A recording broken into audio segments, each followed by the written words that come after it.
আলহামদুলিল্লাহি রাব্বিল আলামিন ওয়াসসালাতু ওয়াসসালামু আলা রাসূলিহিন নাবিয়্যিল আমিন ওয়া আলা আলিহি ওয়া আসহাবিহি আজমাইন, আম্মা বাদ।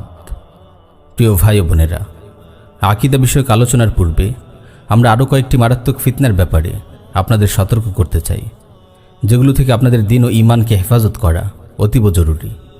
প্রিয় ভাই, দ্বীনের খণ্ডিত চর্চা মানে আকীদা ও আমলে আংশিক দ্বীন পালন করা এবং এই আংশিক দ্বীনকেই পরিপূর্ণ দ্বীন মনে করা। অথচ খণ্ডিত দ্বীন আসলে কোনো দ্বীনই নয়। দ্বীনের কোনো অংশকে ছাঁটাই করে ফেললে তার দ্বীন থাকে না। ইসলামের কিছু আকীদাকে, কিছু আহকামকে বাদ দিয়ে দিলে সেই ইসলাম আর ইসলাম থাকে না।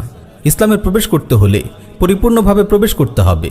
কেউ যদি ইসলামের কিছু আকীদা ও আহকামকে গ্রহণ করে আর কিছু সজ্ঞানে বাদ দিয়ে দেয়, তবে সে আর যাই হোক, সে মুসলিম হতে পারে না।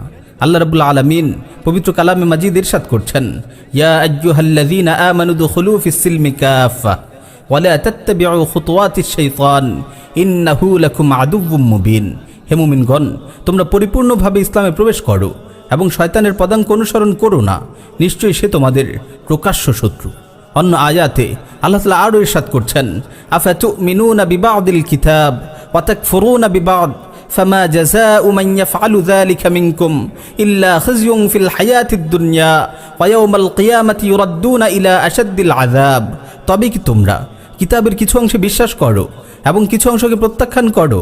সুতরাং তোমাদের মধ্যে যারা এরূপ করে তাদের একমাত্র প্রতিফল পার্থিব জীবনে লাঞ্ছনা, এবং কিয়ামতের দিন তারা কঠিনতম শাস্তির দিকে নিক্ষিপ্ত হবে।